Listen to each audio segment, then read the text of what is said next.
5 coisas que você deve conversar com o seu namorado ou namorada antes de pensar em casar. Antes de mais nada, eu quero dizer que isso foi um divisor de águas quando eu namorava com meu marido, pra gente poder ter um relacionamento bem sucedido.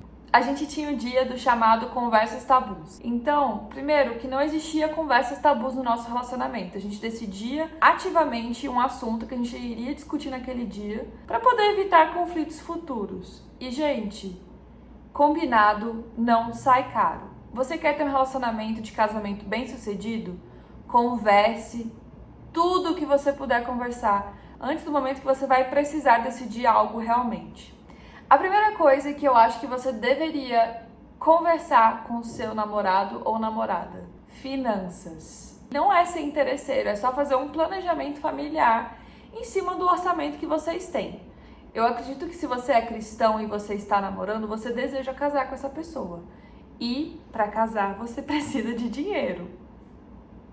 É o mundo que a gente vive. Não vivemos ainda numa utopia em que as pessoas simplesmente vivem de luz e fotossíntese. Amados irmãos, magos de luz. Converse sobre finanças. O dinheiro vai ser dividido como? Como serão pagos as contas de uma casa? Vai ser só um que vai pagar tudo? O salário do marido que vai suprir toda a casa? É o salário dos dois em conjunto?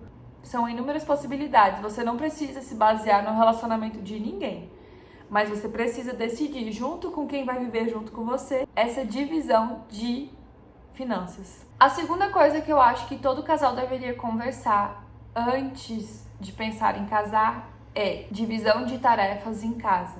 Como será essa divisão de tarefas? Muitos casais se divorciam por causa disso, porque um se sente sobrecarregado enquanto o outro não faz nada.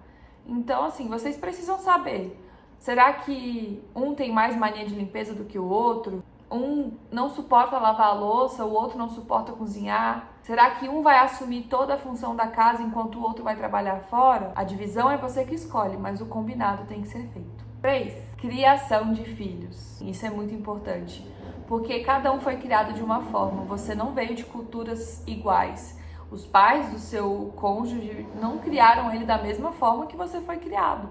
Então, muito provavelmente, se você não combinar antes como vai ser a criação dos filhos, quando chegar a hora, vão ter divergências que podem ocasionar em brigas. Como será feita a correção dos filhos quando eles errarem?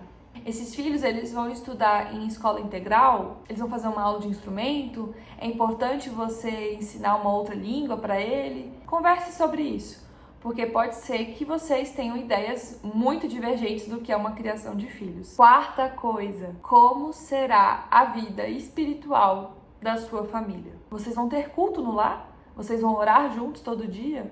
Vocês vão na igreja domingo de manhã, de tarde, de noite e todos os dias da semana? Como será a vida espiritual de vocês? Como será a educação espiritual dos seus filhos? Um assunto muito importante também. Quinta coisa que eu acho super importante e envolve diversas outras coisas. Quais são os sonhos de vocês? Que sonhos são parecidos?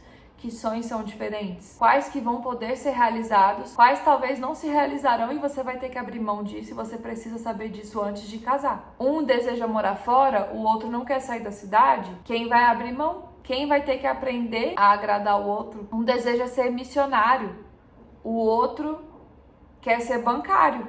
E aí? O que vocês vão fazer? Vocês precisam conversar sobre isso antes, porque senão alguém vai ficar infeliz nessa relação. Então, antes de casar, você precisa saber o que você vai estar abrindo mão. Eu lembro que no primeiro encontro com meu marido, ele chegou pra mim e falou: eu quero ser pastor. Você tem algum problema com isso? Eu disse: não.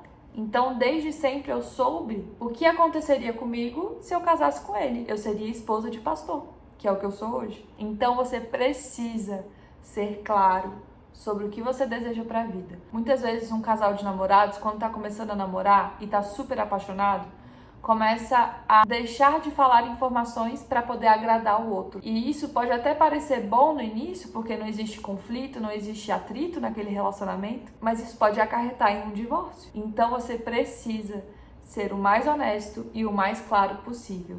E lembre-se, combinado não sai caro.